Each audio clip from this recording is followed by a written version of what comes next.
Welcome to How Did I Get This Far?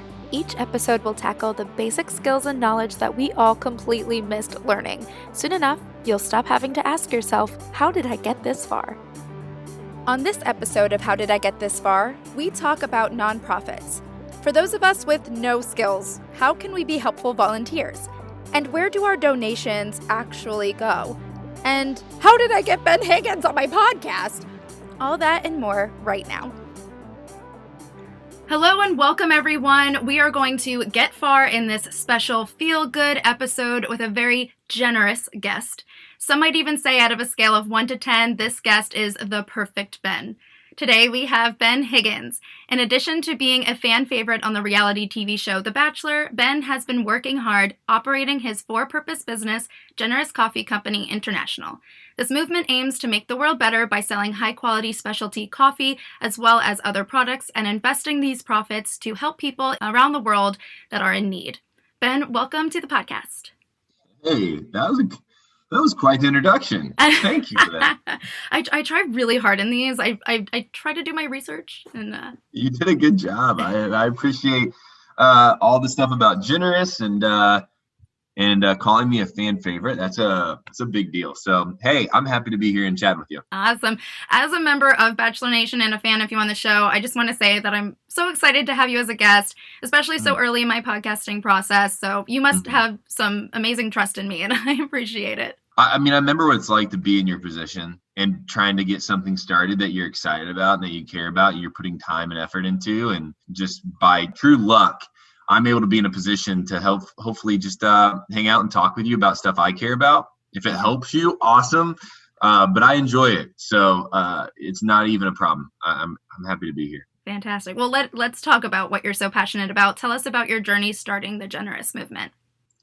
Well, as you mentioned, I was a part of The Bachelor and still am in a lot of ways. Mm-hmm. But I was just a kid in Denver, Colorado, trying to figure life out.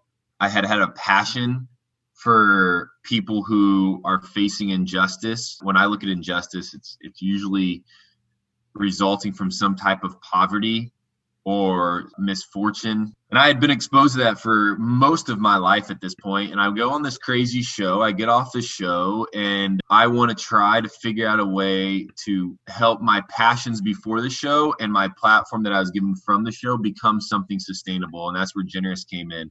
So Generous International is a company that we sell mostly coffee. We import it, we roast it, we sell it, and then we donate 100% of the profits, which is typically for anybody out there that's business, in business, and they're like, hey, profits is ambiguous. It's usually about 10% of revenue to organizations and nonprofits that are out there fighting injustice around the world. So we like to call ourselves kind of the fundraising engine to the common good that nonprofits are really focusing on. So that's where Generous started. It is now my full-time job. It's been my full-time job for 2 years. Luckily, because of my podcast, Amanda, I don't take a salary from Generous. And so truly our money is able to go back. And that's been an incredible benefit to us. It's very inspiring that is what you're doing with your platform and with your time. You did talk a little bit about the concept of profits and what that means and what you do with that. Can you explain a little bit about the differences in the terms of, like charity, philanthropy, nonprofit, for purpose? So we kind of coined the term, I'm sure it's out there, but for purpose. So for purpose for us is a dedication and a commitment. It's in our operating agreement that we will donate money back to organizations that, above all else, we are there to be that fundraising engine. But we are a for-profit company. We can take on investment. We can take on capital. We can sell goods.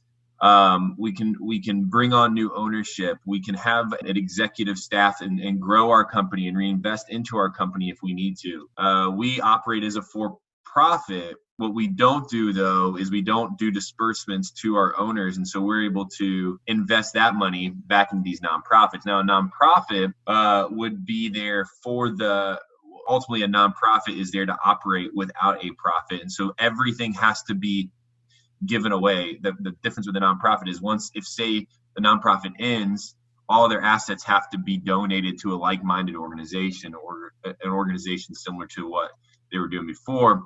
And our charity work is really focused on helping people. And so when we start talking about injustice and charity, it's really looking at the world and saying, hey, who out there maybe hasn't won the birth lottery like we have?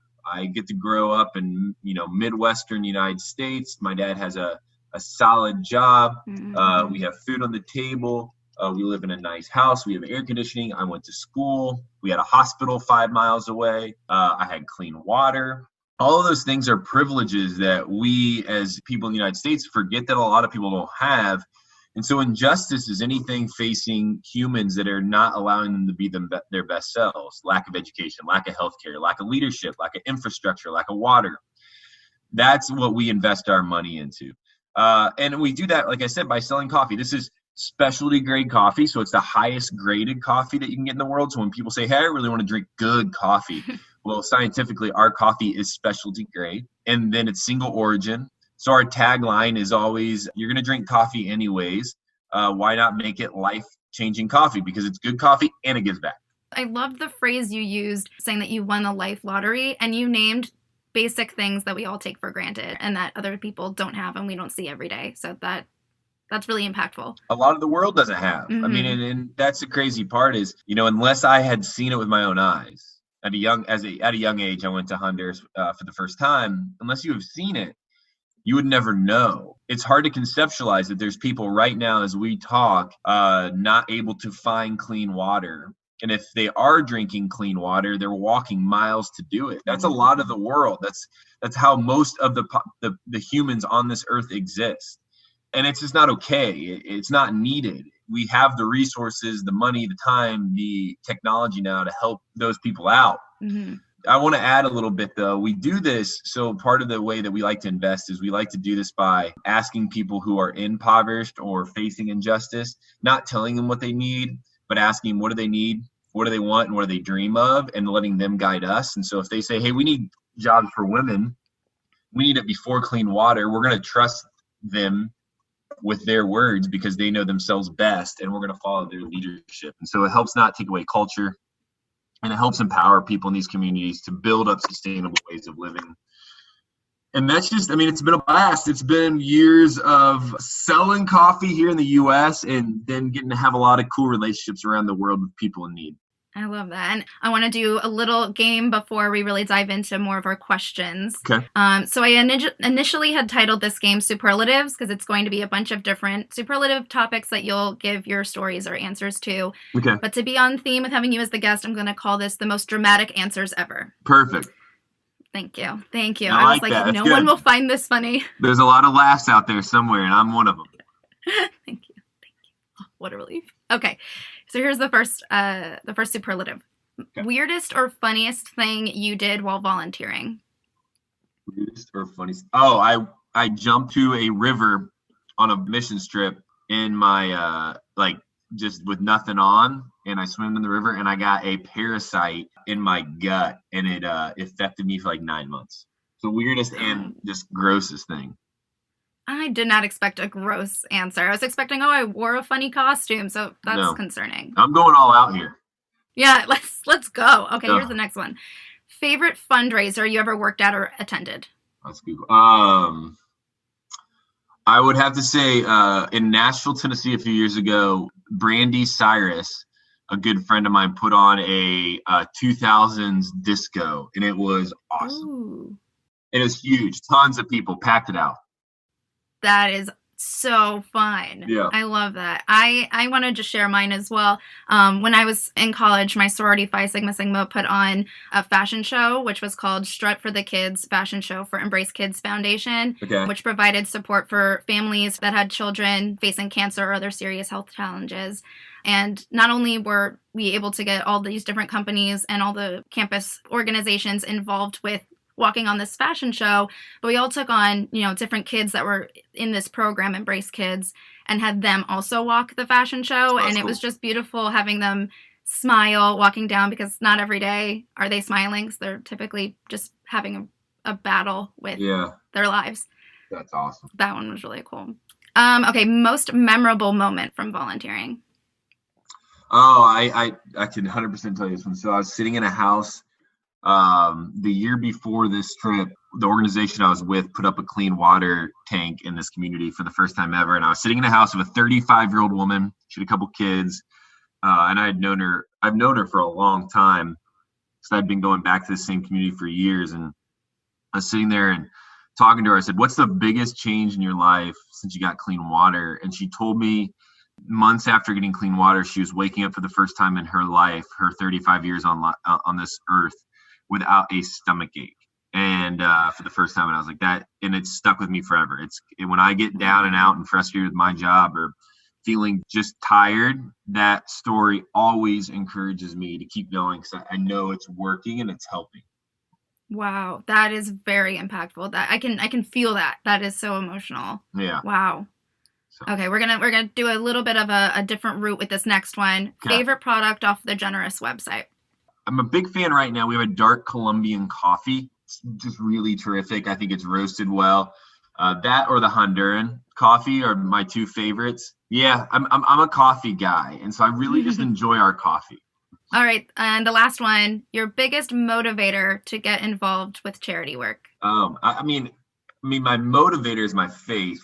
I always say, you're not going to understand me unless you know that my faith and my true belief is in Jesus. And it's not a cool thought, and it's not hey, I should go to church on Easter kind of thing. It's like, no, I actually really believe that there is a God, and I believe it is Jesus. And because of that, everything that I do kind of comes from this thought that, there is a God, that people matter, that people have a purpose, and that part of our mission on earth is to help bring justice in not a eye for an eye way, but a justice in a I want to help you, serve you, love you type of way. And so that's that's definitely my motivator. Mm-hmm.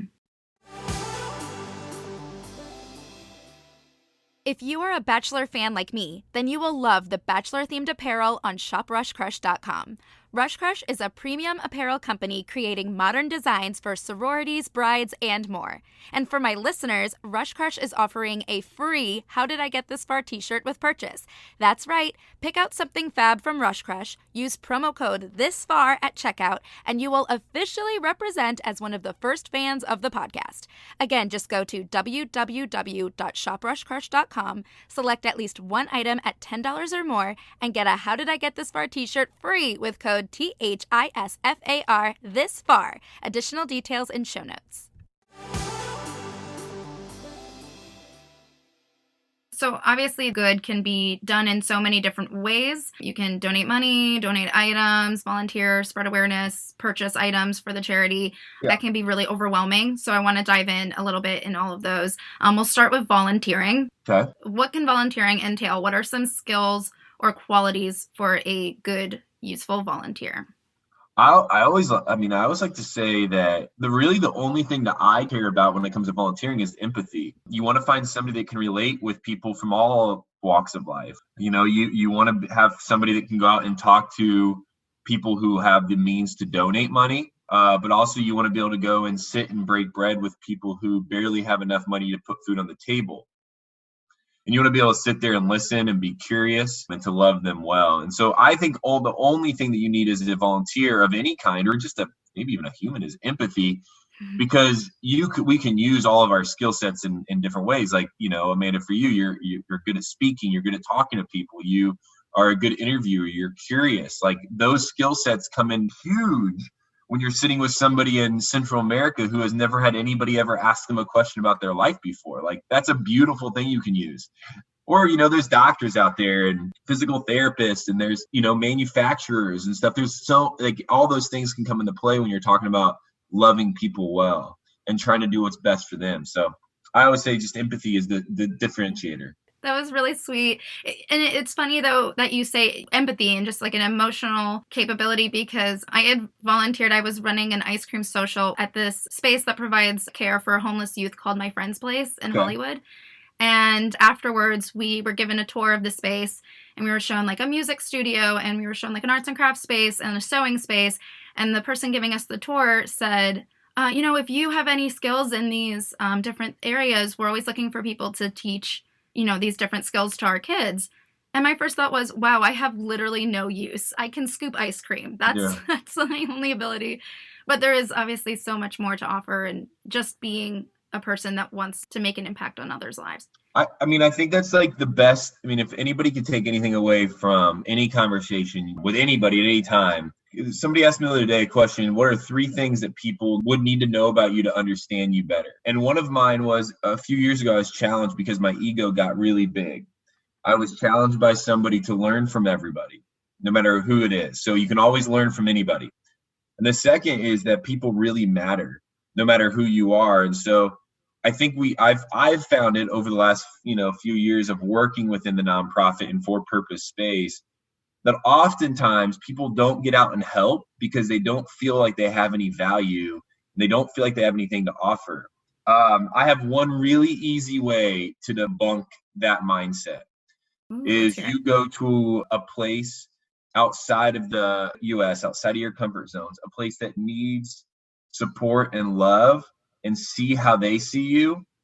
And they're going to look at you with completely different eyes than you've ever been looked at before, or even how you look at yourself. And I because of my faith, I would say that's how I believe God would look at you, with an eyes of purpose and passion and pursuit, and an eyes of skill. But you know what? It's hard to believe that sometimes. And so, I think everybody has the ability to help. You just got to tap into it. Yeah. I definitely think seeing it for yourself will make the difference and make you think you have a purpose. You're here to do something wherever you are.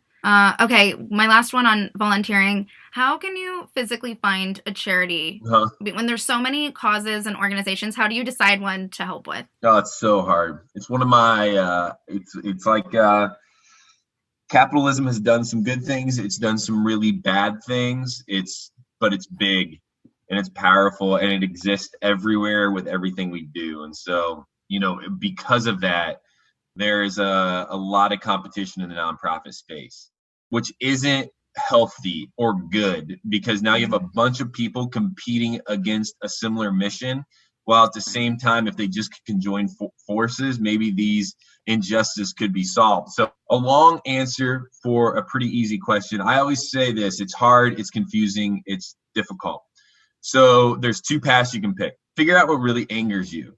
Like, what makes you mad? And then realize there's other people out there that probably feel very similar to you. Even if it's small, like even if you get angry at small things, people out there are probably feeling very similar. And then go find an organization that's already doing it, that's already going out to combat the thing that makes you most angry.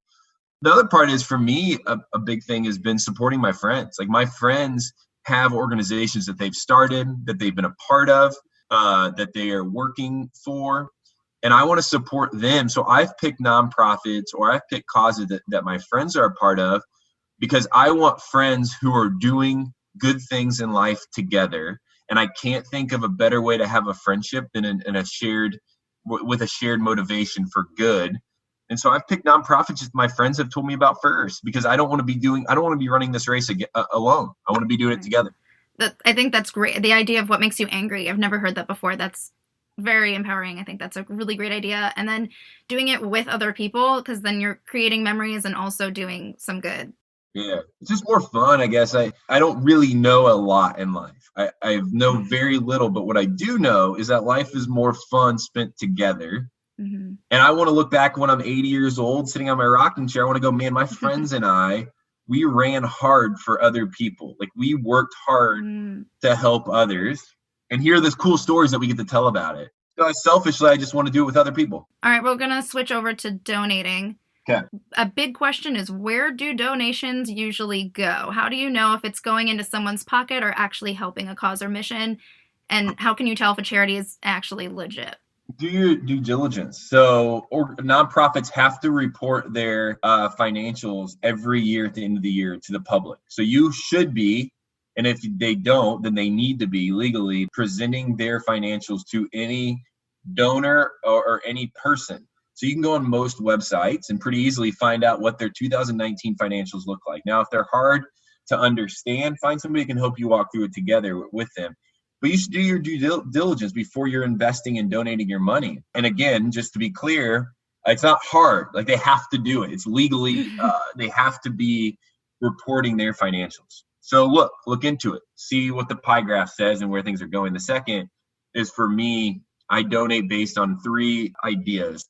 Organizations have to be effective. So they have to be whatever they're going out to do. If their job and their mission is to go out and help people get clean water, for example, then they need to be doing that effectively. Mm-hmm. They can't just say it and have a terrible solution and just be wasting money. They need to be doing it effectively. And I hold them to that standard. If they're going to claim to do it, they need to do it. The second is they need to be sustainable. And so I've seen in my time that nonprofits that don't have a sustainable mission typically aren't doing as much good as they could be if they did have a sustainable mission. So I want them to be leaving their people that they serve in a better place than where they found them. And I also want to see a strategy in place to help them continue to get better until these people are feeling like they can get out and do stuff on their own. So they have to be sustainable. It can't just be a one-time transaction. It needs to be sustainable, and at least in my world. And the third standard I hold people to is they have to be efficient with their funds.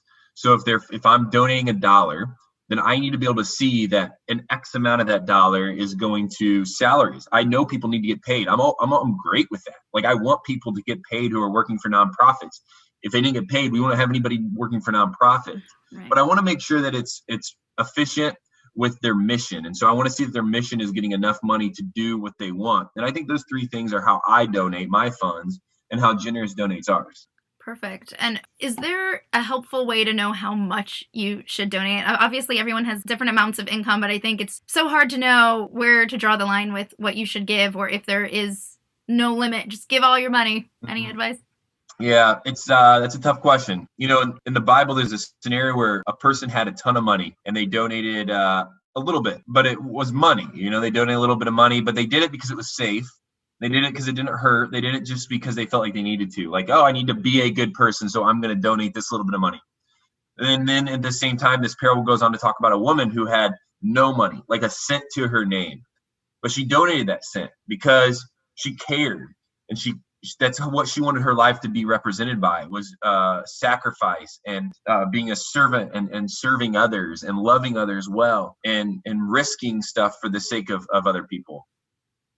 And so what donation mattered more was the question that was asked at the end. The one that took it safe but donated more than the lady who donated her penny, but she donated everything she had left. And the conclusion is that I don't know if there's a direct amount. I don't know if there's a great formula for it. What I do know is when I've donated to the point that it's hurt, and that even includes time, like not just money. If you don't have the money, then like even your time, like if you've donated your time or money to the point that it hurt, I know I cared more, and I know it mattered more, and I know there's a passion and a purpose behind that. And I know it made me feel like I had a value, and I know that generosity actually brought me more joy than holding on to my materials safely. So I'd just say the best way to kind of figure out what you should donate or how you should donate would be figure out what makes you mad, figure out what they need, and then give, if you can, give those organizations, those people what they need in a way that almost hurts a bit, that makes you feel like you have something invested. I love that. With when you say you can donate your time, you can donate your money, are there any other creative ways that you can help an organization or make some kind of impact on others? 100%. Yeah, there's a cool thing that somebody does. It's a lady in Canada. Her name's Lauren Day. And she paints with coffee, and she does that and then donates these paintings to Generous so that we can sell them. So she just gives a skill set for us, and that's incredible. So I think, money is always helpful. It really is. It's needed. Like, let's not be oblivious to the fact that these nonprofits need to pay their staff. They need to pay for their materials. They need to pay for their mission. We also, these nonprofits need volunteers, so your time is valuable. But you also have some people have skills that they can donate, and that's always great. So maybe there's other ways, and I'm just not thinking of them, but I think those would probably be the 3 easiest ways to understand would be your skills, your time, and your money. We always say it like this. I guess I can sum it up like this. At Generous, we have a method of give, go, buy, sell, advocate. So that's our kind of like tag. So you can give money, give time, give skills. You can go visit the places and the people that are being served by the nonprofit. Get in front of them, because we believe that when you give and you go and see them, you'll be better advocates, that you'll actually believe in what's happening you'll be able to tell these stories more accurately. And so you can advocate on behalf of the people that are being of benefit. Or you can sell, and sell comes in where we talk about generous, the for-purpose business, where you can sell our products and tell people about our products, because in the back end, that money is being donated. So you can give, go, buy, sell, advocate. I think that's great. And you can tell that you have a lot of passion behind not only what you're doing, but also how you're doing it. So I'd love to talk about how to start either a nonprofit or for-purpose, something like that. So my first question about this, how do you start a nonprofit or a for-purpose and also come up with your cause? Yeah, I get where you're going with this. I'll go back to the thing before, because it's the only way I know how. I think the best causes come from a place of passion.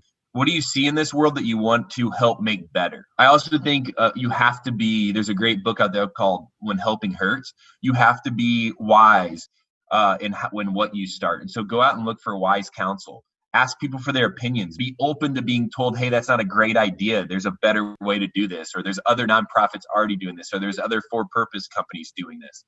Figure out what you want to do. Look for wise counsel. And then third would be prepare for a lot of headaches. And so when you start a for-purpose business or a nonprofit, it's not easy. I don't want to be naive and say this has been easy on me. This has been brutal at times. It has been long hours. It's been super confusing. And I know this is just a common phrase today that people throw around, and it doesn't seem to carry as much weight as it used to. But we've made a lot of mistakes. Like Generous almost has shut down twice because of the decisions I have made as the leader that we've had to work through. And so be prepared to know that like you're going to be learning as you go. There's a great analogy that I've heard somebody tell me when I was like thinking I was destroying our company, was it's almost like building the plane as you fly it. So like you're in the air and you're like crashing and you're trying to like patch holes as you go, and it doesn't ever feel like it can slow down until you build your plane and you're kind of soaring, and it's a smooth ride. Yeah. And we're getting through that. 2 years in, we're just starting to get to the place of soaring. So those are the three like just kind of high level things. The best ways, there's great resources online. You can Google how to start a nonprofit, how to start a for-purpose business. Hire a really good attorney that doesn't maybe cost a lot, but can walk you through the setup. I always have with any of my companies is I've hired an attorney to help me walk through and make sure I was structuring everything in the right way and making sure I was crossing the T's and dotting the I's as we go. And that's really it. But I guess to sum all that up, I think the biggest thing you need to do is make sure what you're starting is also something that you care deeply about, because when it gets hard and it gets tiresome, you've got to always remember why you started in the first place. And that's got to be a big enough reason to motivate you to keep going, because a lot of times it doesn't feel like you can. I think that's with starting anything. I mean, this is not comparable at all, but starting this podcast, it ended up being so much work. You really need to have a deep-rooted goal of what impact you're trying to make. And for me, it is taking away some of the frustration of the uncertainty of not knowing things. Yours is obviously way more impactful, but I do love that. And it's very relatable.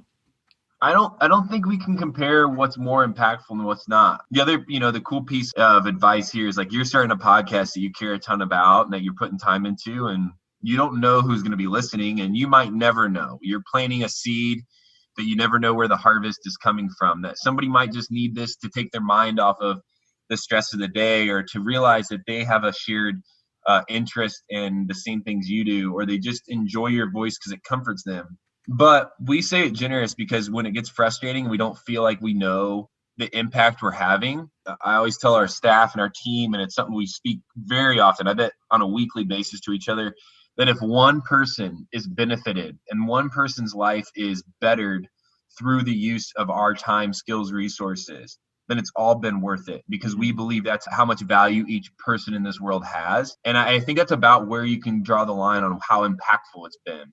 So if one person has benefited from your podcast, even yourself, that's been worth it.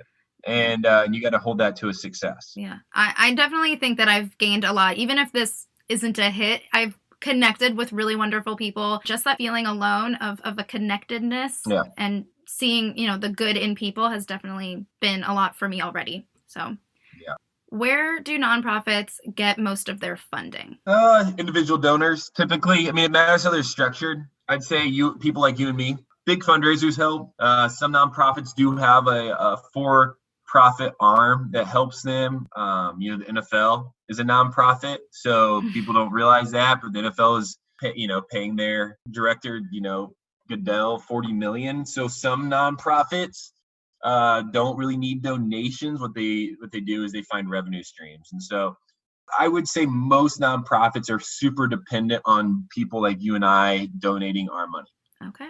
And then what about best efforts for spreading awareness or promoting your nonprofit? I'm a big fan right now of grassroots efforts. And so just getting out there and talking about it with friends, people, strangers, not like stand on the street corner and start talking about, but sit down and people that are in your network and just sitting down with them and saying, hey, can I tell you about this thing I'm into? And I want to hear your thoughts. Mm-hmm. If you hate it, great. Tell me why, because I need to get better at learning why people would hate what I'm doing. Or if you love it, tell me that too, because that helps encourage me.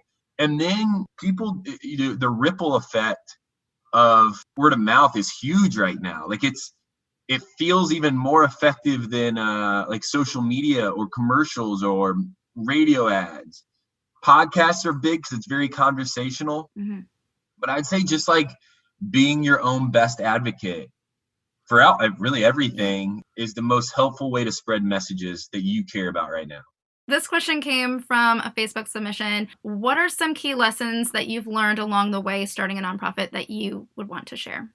I don't know. I always go back to the person. And if we're talking about founders or original members of organizations, then my advice to them would be, when you start feeling like you're insignificant or you're incapable or that you just don't know what you're doing, realize you're not alone, that every other honest and intelligent, I would say, I'll go that far, founder will readily admit when they that they at some point in their process knew nothing and knew not what they were doing at all and were just kind of guessing and trying to patch it as they go. And so just realize when you start feeling insignificant, you're not alone. That would be one piece of advice. The second is, if your mission is helping, but it's hard, it's worth it to not get discouraged. And here's my third, and here might be the best piece of advice I can ever give, because again, I don't know much. I think what I don't know, I make up for in how much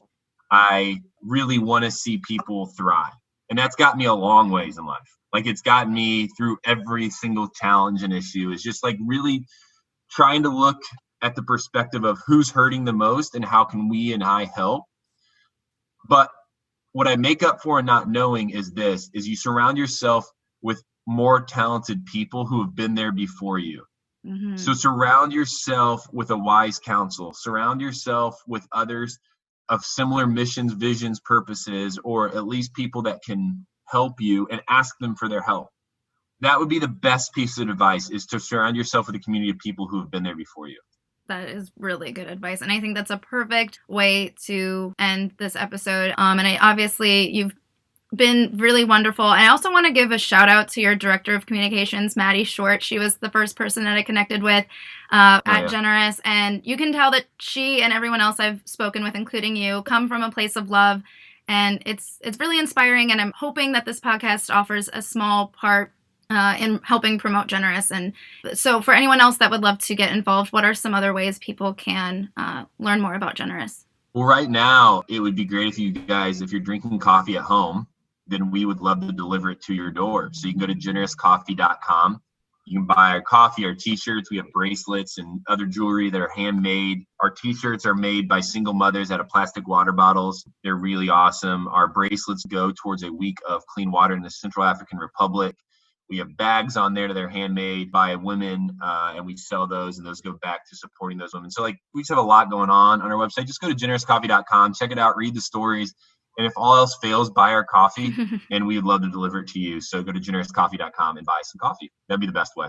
Great. Is there anything else you want to share before I close the show? Hey, I'm wishing you the best. You're going to have a lot of fun with this, and you're great. And I'm glad that I got to sit down and talk to you. Thank you for reaching out. Thank you for your care.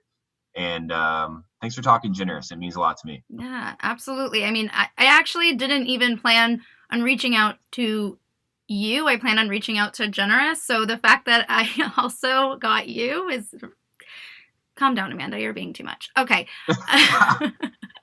Anyway, thank you so much for being here today. And to my listeners, I'd like to close the interview with an inspiring quote from the generous movement. Be generous because you don't have to. I think it's great. Hey, thanks, Amanda. Thank you. See ya.